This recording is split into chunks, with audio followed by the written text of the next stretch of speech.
This is Trend Following Radio, where great thinking comes alive. Nobel Prize winners, legendary traders, best-selling authors, and the pros that know what drive us irrational human beings. I am your host, MICHAEL COVEL. Not filtered, raw, honest. That's my passion. My guest today is Ben Whately, one of the founders of a company called Memrise. You might have already guessed that this conversation will have something to do with memory. Ben is absolutely a memory expert and brings insights on how we can all improve our memory. There are definite techniques, there are tips, there are tricks, there are concepts, there are ideas, there are philosophies, understandings about memory beyond how we have typically learned in school. The rote memorization doesn't really work. There are better ways. I hope you enjoyed this conversation with Ben Whately as we discuss those better ways toward improved memory performance.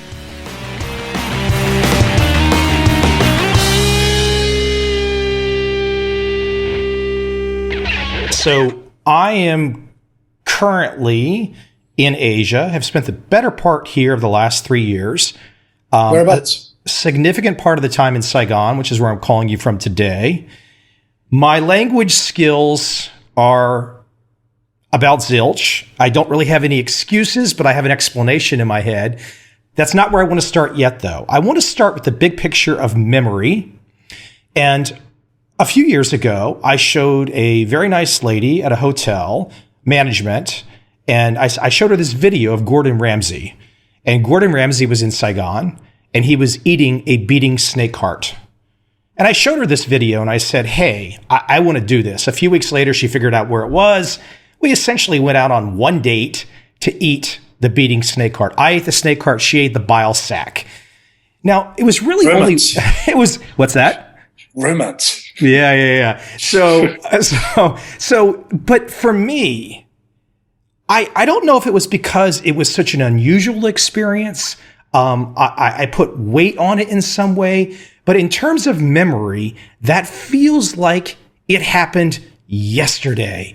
Just every last aspect of that event. And it's, like I said, we didn't continue to see each other or hang out or anything. I think we saw each other actually a month ago for the first time in a year and a half.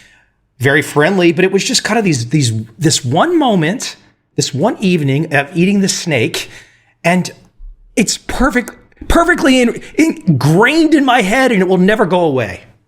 And actually, it'll probably get richer.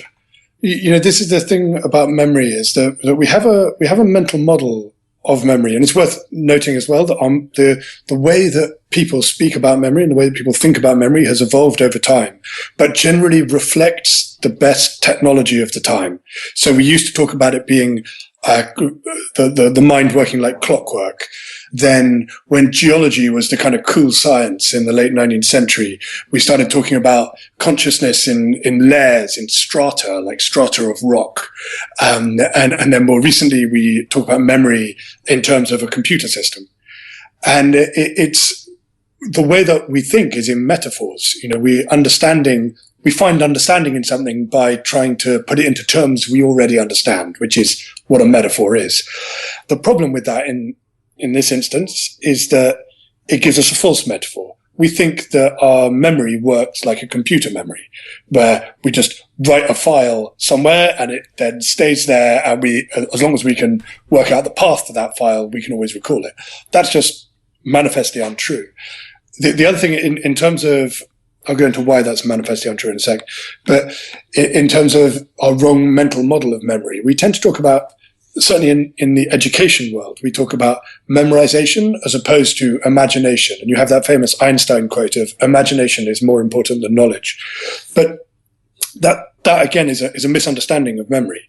And just as a sort of example of that, if you right now just imagine, say, a cow smoking a cigar, just picture that cow smoking a cigar. And when you've got that mental image, then try and break that down, because that cow, you haven't just invented that cow from nowhere. That's a particular cow that you've seen somewhere, or a combination of cows that you've seen somewhere. And likewise, that cigar, maybe it comes as an Alfred Hitchcock style cigar, or maybe it's a Winston Churchill cigar. But your memory is a composite of memories that you've had before. So your imagination there is a composite of memories that have previously been formed. Yeah, I guess I'm trying to think about in my personal example right there, my snake connections. Okay, so bring this back to the snake connection. Your experience there. Okay, my point here is that when you remember something, the act of remembering it is exactly the same neurologically as imagining something. If you imagine an apple, the same neurons are firing as if you saw an apple, or if you're remembering an apple. The same part of visual cortex is going to be firing. The way that we turn these into memories that last is by processing them, and processing changes the memory. So, for example, if you try and remember the last time you went swimming, or in fact, in this example, remember that moment when you were eating that snake heart. Do you see that in the third person, or do you see that from the first person? Like, do you see yourself eating the snake heart? Probably a little both, because I remember doing it, and then I also have pictures of me doing it. Right. And the pictures of you doing it is what I'm most interested in here, because that's obviously something that you never actually saw. That never happened in your perception. Right. That is something that you have purely constructed afterwards. And yet, often that is the strongest memory we have of an event, is a third person of it, which is really weird. But that illustrates the point that this is about processing. So something that gets processed a lot will be more memorable. And something like that, you've probably told that story to people, you've thought about it a lot, it had a huge impression on you. These are the things that form really long-term memories.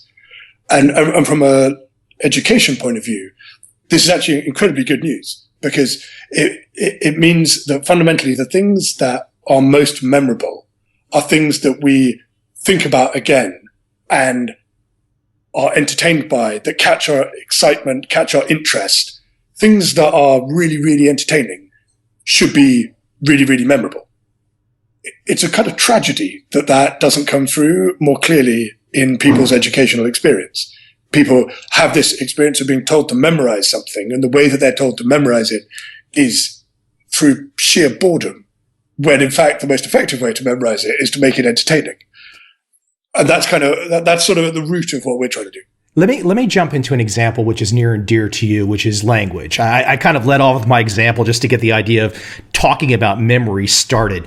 I can think back to my situation as an American, 4 semesters of Spanish. I got A's in Spanish, and guess how much I could speak at the end of 4 semesters in college? You already know the answer. Everyone knows the answer. That's how it works in America. And I've seen you give some great explanations as to why that can happen. But why don't you go back in time before you even get to why I can mess up in my learning process there? Why don't you go back in time and talk about your personal experience with language and how you started to kind of see language and learning and memory and connecting these dots and getting so fascinated and passionate about this topic yourself? Right. I mean, my experience of language learning at school was very much like yours. I probably did 6 or 7 years of French and couldn't string a sentence together at the end of it, despite getting consistent A's. As you did. I mean, it was a miserable experience. And I then studied psychology and particular focus on memory. And I got quite fascinated with the way that we learn languages and trying to understand how we represent languages and the kind of universal grammar and all these different ideas. And one of the things that really struck me was this contrast between what the science told me, which was that the human brain is almost, its distinguishing feature is that it learns languages and that we are good at languages. And that's almost a sort of defining human characteristic. And yet my entire educational experience told me extremely clearly that my particular human brain was really crap at it. And those two things didn't marry very well. So I wanted to, after I graduated from Oxford, I decided to go and test this out and see whether what I now understood about how to learn effectively could help me learn another language on my own. So I went to live in a kind of northeastern province of China the city was called Qiqihaer, which is sort of in classic Chinese style, 5.5 million people in a corner of China that very few people visit as tourists, and even Chinese people are unlikely to have gone to. And I went there to see if I could learn Chinese on my own. I used a lot of visual mnemonics. I used a lot of the techniques that I had. Stop for a second there. You got to give me some. We're all listening to you, but those were some quick phrases that defined a much more complex understanding. Right. So So good point. I just flowed in some jargon there. Apologies for that. So there are, say, depending on who you listen to, between 2,000 and 5,000 Chinese characters that you need to be able to read in order to read a newspaper. And the way that you're traditionally taught them is you're just told to copy them out again and again and again, and eventually you remember them through the tedium of having spent days of your life doing it. So, but what you're not told, and what is true, is that all those characters are made up of about 200 basic building blocks. They're called the radicals. And if you learn those 200 building blocks, then in the way that they combine, you can see meaning. So as an example here, there's a character that means woman that looks actually quite like a picture of a woman. So I had an animation there of a picture of a woman turning into the character of a woman. And anyone can learn the Chinese character of a woman in 1 second by looking at that animation, and you'll probably never forget it.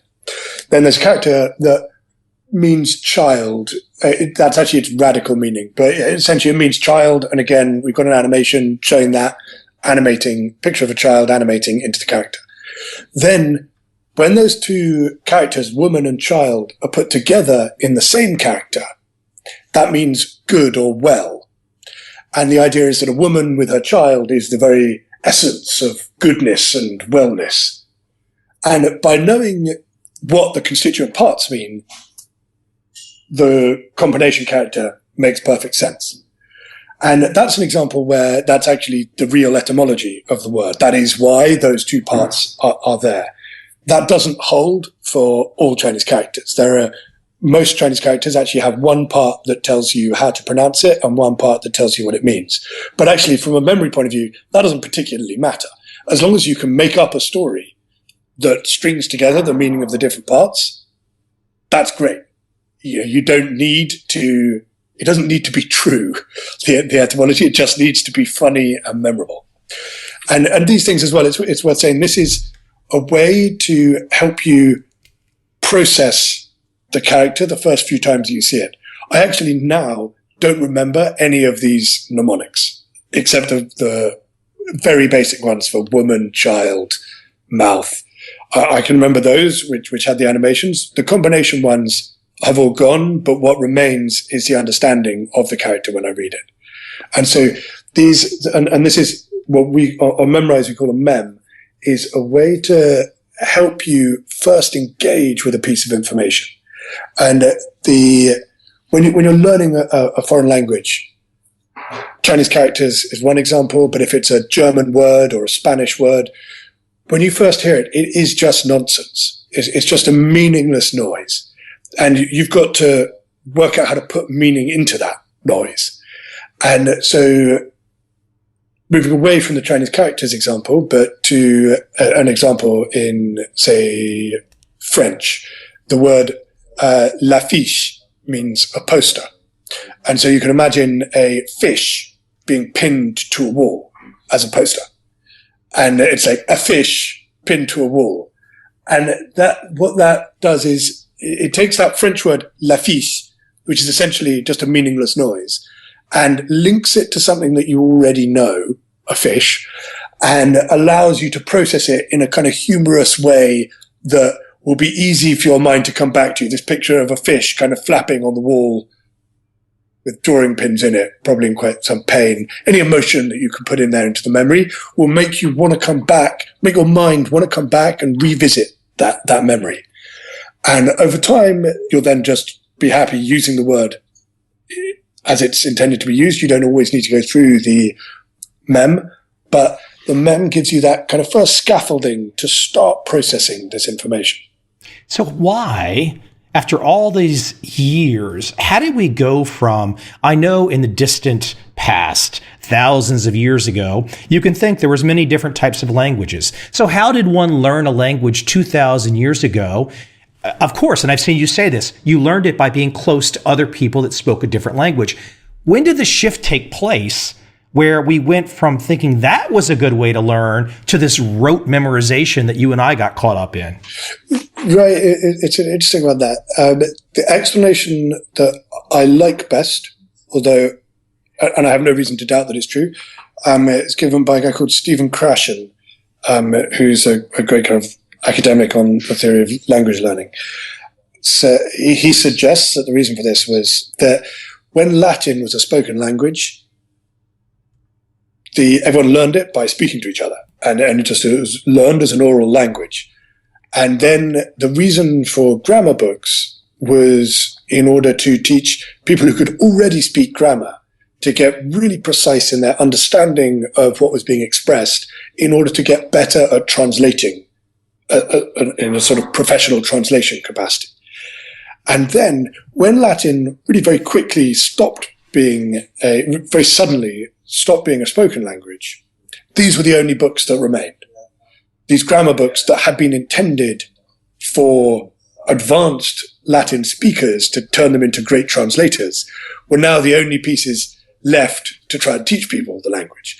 And so there was never a conscious effort that anyone thought, you know what's a great educational experience? Chanting out declension tables of Latin nouns. That's just a ripper. Let's go. It was purely by accident that it stopped being a spoken language, and these were the only books we had, so we carried on doing it. But actually, if you look at the correlation between, and again, this is Stephen Krashen's work, looking at the correlation between explicitly learned grammar and so grammar that you have an explicit knowledge of and grammar that you have acquired, are able to use, there's actually a very, very low correlation of it. And you kind of see that people can question me on my English grammar, and I've got no real idea of a way to explain why it's correct to say it in a particular way, but I just know that it is. And we all have that experience of our first language. But then when we come to second language acquisition, we have this very peculiar situation where we lead by learning abstract grammar rules that we don't even know in our first language. I've seen the comment from you. You learn grammar from language. You don't learn language from grammar. Right. Yeah. And it's kind of true to our own experience. Certainly in my case, I think it's not true to the experience of very serious linguists, but I don't think that they're a good model. They're clearly not a good model for all of us to learn. Otherwise, we'd have 4 and 5 languages amongst many of us, and we don't. We'd have 4 or 5 languages. Why would we have? We'd have 4 or 5. We'd have the ability to speak 4 or 5 languages. Right. Yeah. Exactly. And I think that there's another, I think, really powerful idea is that when you have language input, so you're hearing or reading language that's just slightly harder than you can understand, then you make an effort to process it and make sense of it, and that's where you learn best. The problem is when you're given language that's too much harder, then you just shut down and you don't listen to it. And if it's too easy, then you never get any better. This is a lot what mothers do with their children, is they simplify their language naturally. And it's actually really, really hard not to do. When talking to a small child, you do just simplify your language. And also when you're talking to foreigners, you often do this as well, sometimes very irritatingly, that you speak in a much simplified way. And we're kind of trying to give this sense of language that's just slightly harder than you can understand. And that is actually a fun thing to do, to try and make sense of what you're hearing. And I wonder, do you have this experience with Spanish, that when you listen to Spanish, you can hear some words and you're like, oh, I knew that one. And it can become quite a fun experience, even if you're not fully understanding what's going on. There's a sort of thrill to being able to start processing it. Yeah, absolutely. Hey, let me jump back to your China experience for a second, because then there's a very important thing that we didn't talk about, which is personal motivation. We can talk about all of you've got all these great techniques and these lessons and all these inspirations that you can give us, but you made the decision, a personal decision to take a choice, to go down a path, and you immersed yourself. And so there's twofold part to my thinking right there, which is the choice to do it, the motivation part. But then I'm also curious about the immersion part, because one of the problems that I see myself having with some Asian languages, probably all Asian languages, is I feel like for me to really do it, and maybe I'm just making an excuse, but I feel like I need to clear the deck of everything else. And I feel like I almost need to do what you did, which is put myself into it where I'm going to die, I'm going to fail, I'm going to be a loser if I don't overcome in the middle of it where I have no other choices. Right. I think one of the real difficulties with Asian languages is that this getting to a point where you get input that is just harder than you can understand is really difficult. You know, with Spanish, actually, once you get your ear in, there are loads of English words in there. So you can often be having a bit of a guess at what's going on.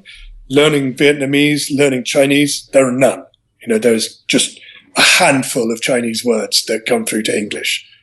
And that means that getting yourself to that stage is much harder. And I certainly recognize this idea of needing to be immersed. That was why I went to China. And I got myself into a situation where I couldn't do anything but work really hard on learning Chinese. And that had been, I'd always been something of a casual student at school and always doing the bare minimum and being like, yeah, I'm a bit too cool for this.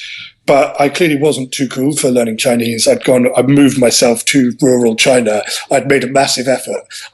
There was no way I could come back without having learned to do it. So that was the way I went about it. I think that we can change that need. And I think that this is an area where technology can really help. What we need to do is help surround people with language content that's light, that's engaging, that brings the real joy of the language and the joy of the culture to life, but on your phone, at your convenience, in 3-minute chunks, rather than in total immersion. I bring up language because that's a great example. I know it's your expertise, but getting back to the very beginning of this conversation and just talking about memory, I would love for you to dive into a little bit more about the way the brain works and how we record memories, how we encode, how we record. You've talked about it a little, but I would love you to get as in-depth as you would like, because I think there's going to be some people listening and they're like, hey, you know, I'm in America right now. None of my life involves language, but you know what? This really sounds terribly interesting and engaging for me to increase my memory in other aspects of my life beyond language, because I know, for example, your work is more than just language. It starts with memory. That's the core thing. And language is just one great example, correct?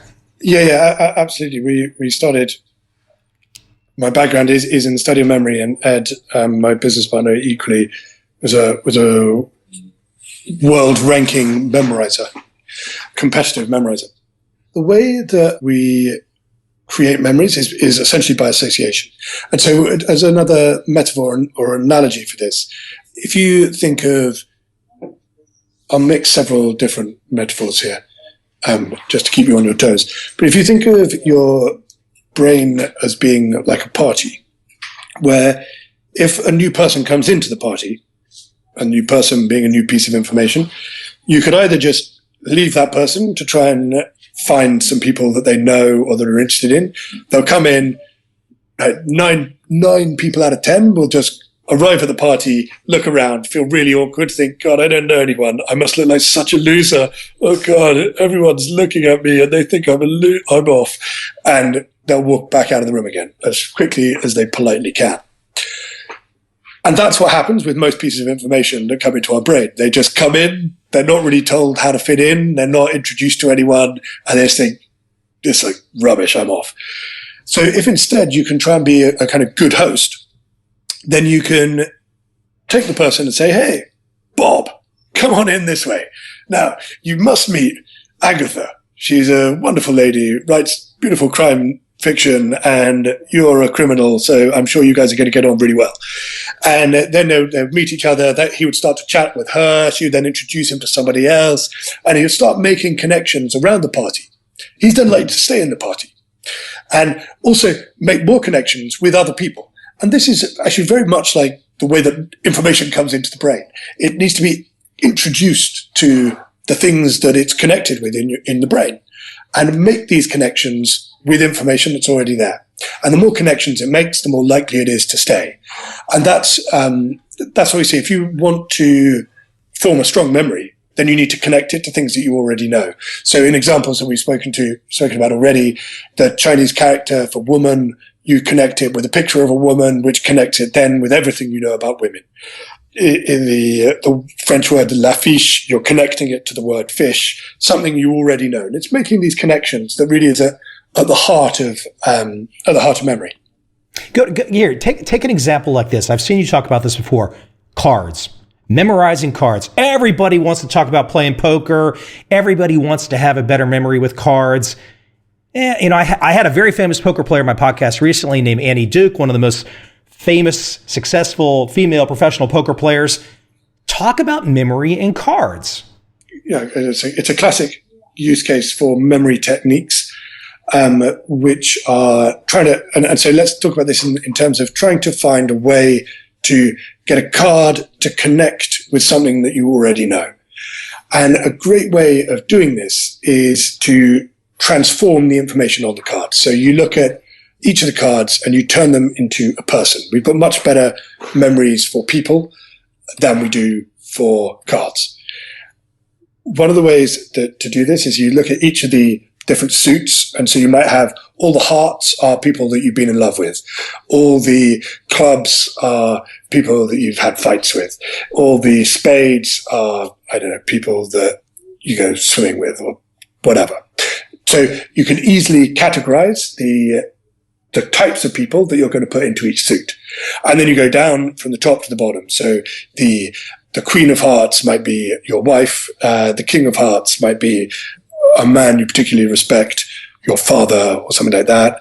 And so you'd very quickly be able to fill out which of the cards equates to which person that you already know.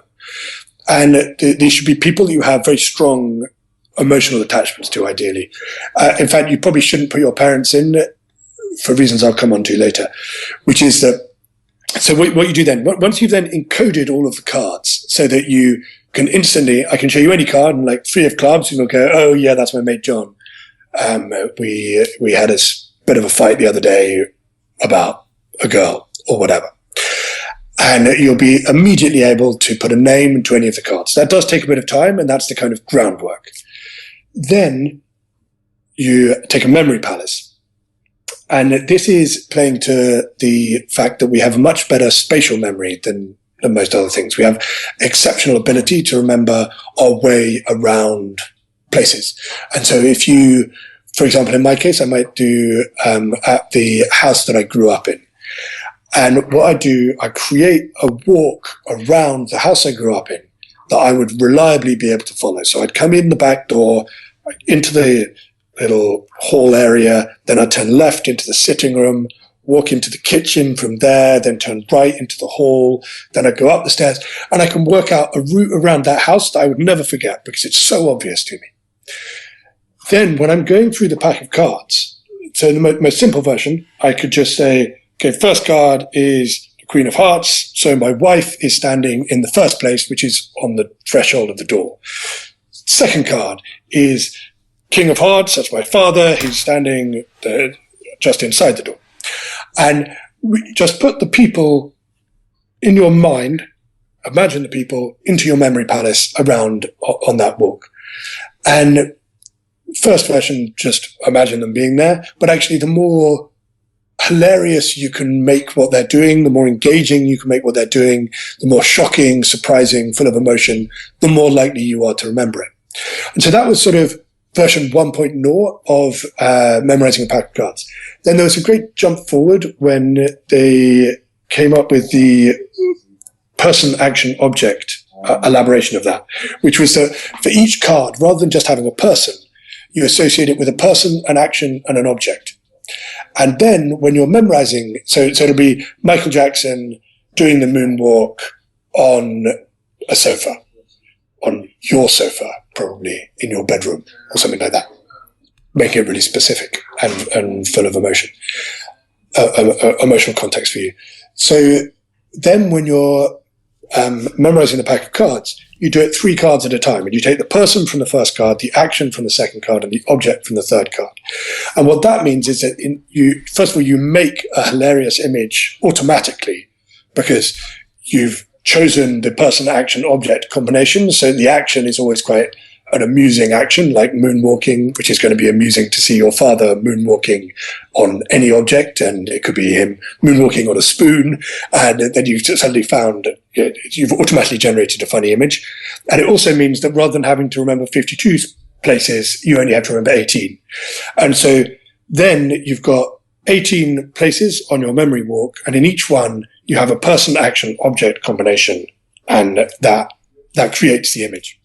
Yeah, I think the key thing though for me when I'm listening to you, it's just about technique, looking at things differently with fresh imagination. You said one word there that really struck me, and it's been 20 years since I had the chance to live in London. I lived there for 6 months. As you were talking about spatial cues, I was thinking to myself, I could not draw from memory the London tube system, and I could not draw the back streets of Soho from memory. However, if you drop me into, I don't know, it's Oxford or Piccadilly Circus or something, and said, Mike, go navigate the side streets of Soho. Mike, get on the subway, get on the tube, and go where you're supposed to go right now. I guarantee that if I was there right now, I would have perfect memory to pretty much to just, and it's been many, many years. So that spatial aspect is really interesting that you bring up. Yeah, it is. It's an amazingly powerful thing, and actually, it's one that we've always wanted to use within Memrise, but it's a little bit unclear how to really make a practical use of it. There's a famous example of Matteo Ricci, a Jesuit who learned Chinese 400-500 years ago using memory palace techniques. And that was in the days when the Chinese civil service exams were massive memory tasks. And they were the basis of the entire civil service system, that you had to pass higher and higher levels, and only 1% of people who took the highest level exam ever passed it. And they were normally about 55 by the time they did pass it. Matteo Ricci arrived in China speaking no Chinese, and within about 5 years passed the highest level exam by using these memory techniques. So there is history, a historical precedent of people using these techniques to learn languages, but it's not immediately, it's kind of so separated from the acquisition of grammatical rules and the spontaneity of actually speaking a language that we haven't so far done a huge amount with it. But actually, one of the things that another thing we're working on at the moment is called the Memrise Prize, where we're working with a bunch of, we offered a prize of $10,000 to the group that could come up with the best way to use an hour of study time to learn words in a foreign language. And the idea for this came a lot from actually the World Memory Championships, where if you look at the speeds, the world record for, say, memorizing a pack of cards, it goes from, I'll make up the numbers because I don't have them to hand, but it was in the late 90s, it was about 5 minutes to memorize a pack of cards, and it's now about 25 seconds. And a speed which we ran a competition a couple of years ago to teach people to memorize a pack of cards in under a minute, and which would have been the world record in about 2005, 2006. And we put together a system to teach people how to memorize a pack of cards in under a minute. And the winner was able to do it in 5 days from total standstill, having never done any memory techniques at all. She learned to memorize pack of cards in under a minute, which would have been the world record. And I think the reason in 2005, and I think the reason that it's sped up so fast is that you've got so many great minds sharing their discoveries and sharing their ideas on how to learn faster. And one of the things that academic research into memory and memorization at the moment has been chiseling out little effects and finding that it's better if you learn like this, or there's the tip of the tongue effect, where if you try and recall something and fail to recall it, it actually weakens your memory. And all these little effects have been chiseled out, but no one's actually sat down and said, right, we've got all these ingredients. How the hell do we put this together into a way that actually helps people practically learn languages? And so we put out this prize to get the academic community really focused on that practical application.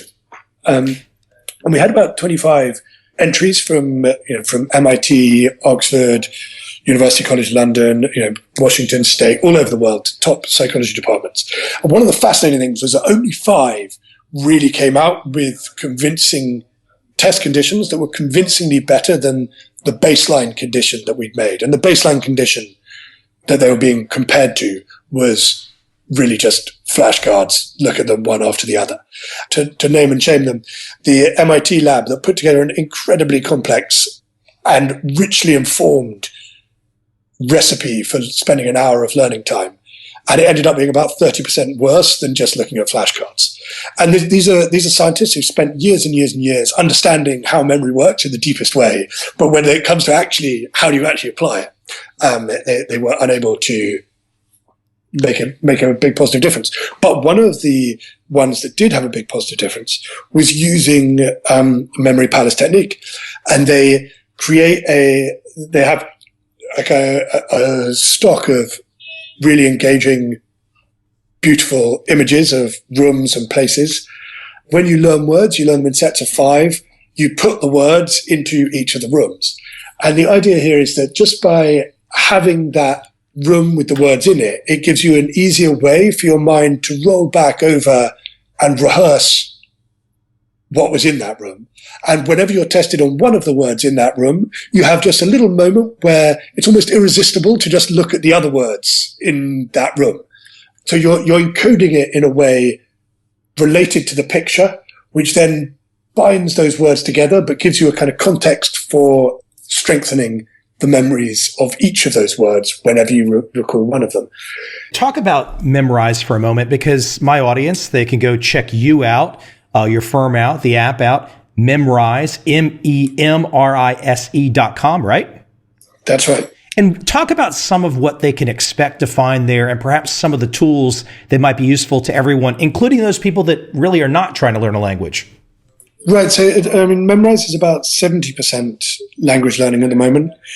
It's any fact-based content. And vocabulary in foreign languages is a large fact-based content. And we have further specialization around that. But equally, if you want to learn capitals of the world, learn to recognize maps of countries, Morse code, identifying birds. There's even a course for identifying birds by their song. It's a very flexible system. And there are really 2 main aspects to what's going on there. I could add in a third, which is gamification, but let's put gamification aside, because that's fairly simple and not really related to memory specifically. But from a memory point of view, there are 2 big things. One is the initial encoding of memories. And this is what I spoke about earlier, about introducing the new information to your brain, being a good host and saying, hey, come in here, new fact, meet this fact, meet this fact, meet this word. These are the contexts that I already have, and this is what's going to keep you in my memory. And we do that using mems, which are generated by other people on the site. So there are thousands and thousands and thousands are made every day. We've got about 10 million different mems for learning all this different kind of rich information. But the best ones will be personal, so things that connect to your particular set of memories. Right. So the first thing is the initial encoding, and then the second thing is this testing effect. The best way to strengthen a memory is to recall that memory, and being tested on something causes you to recall it. Interestingly, just rereading it doesn't strengthen the memory at all. So just reading back over your vocab list does absolutely 0 for your memories. But putting your hand over one side of it and saying, that's the word, ooh, what was the French? And having that moment where you test yourself does strengthen it. And the time when it strengthens it most is when you have to strain most to remember it. And so the more work you have to do, the more you're strengthening the memory. And the reason that's important is because what we then try and do is to work out for each word that you're learning when you're going to forget it, so that we can test you as close as possible to when you forget. And that means that every test you do should be strengthening your memory, and you don't waste any of your study time reviewing things that you actually really know. And so that combined effect can have a massively speeding up, can massively boost the speed with which you learn vocab. So the average, site-wide, the average speed that people learn vocab on Memrise is about, vocab or facts on Memrise is about 44 words per hour of study time. And that's learning and reviewing and keeping in your memory for the long term. And what that means is that if you spend 5 minutes a day learning and reviewing on Memrise, then you learn about 1,500 words by the end of the year. And you'll know 1,500 new words. 10 minutes a day, it's more like 3,000. And 3,000 words is the level that, you're really speaking a language pretty well with 3,000 words. Of course, I'm only talking about the vocab here. I'm not talking about having acquired the language rules and all these different things. But if you've got 3,000 words of the language, you've broken the back of the task. You suddenly, when people are explaining the grammar rules to you, they're showing you a sentence and you understand all of the words in the sentence. All you have to do is work out exactly what the sense is. And that's a much smaller task. And it's back to what I was saying earlier about the level of language being just harder than you're currently able to understand. If you know thousands of words, it's much easier to put yourself in that situation. It's a fortuitous conversation for me as I think I'm finally at the point where I've reached that motivational trigger that you had to go to China, even though I've been in Asia a significant time period here. But I think I finally reached that motivational trigger, I'm glad to hear it, because it's actually easy to, it's harder to reach that trigger after being there a while. It's easier to fall into getting by with the way that you currently live. Yep. And there are all these kind of plateaus. I remember, certainly in China, there are huge numbers of people who've lived in China for 20 years and don't speak any Chinese at all. And probably the same people, when they met Chinese people in England or at the US, would be horrified at their English and be like, what the hell's wrong with you? Why can't you speak English? and yet, when they're in China, they would happily live there for 20 years without actually learning the language, and have all sorts of excuses to do with it being too difficult, to do with them being bad at languages, all these things, which are really not true. Ben, listen, thank you for taking some time today and sharing some of your wisdom. Again, it's Memrise, MEMRISE.com, and everyone can check that out and check you out. Excellent. Well, very good to talk, Mike. Thank you.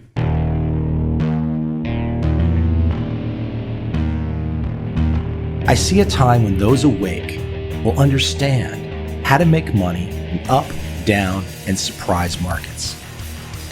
Whether new trader or experienced, college student or financial advisor, protecting against a crash or just trying to make a lot of money, trend following offers everyone an answer in uncertain times. To get started immediately, send me an email, michael@covel.com. I will send you the right trend following steps to take along with my free video. But if you want to buy and hold, trust the government and trust Wall Street, this is absolutely not for you.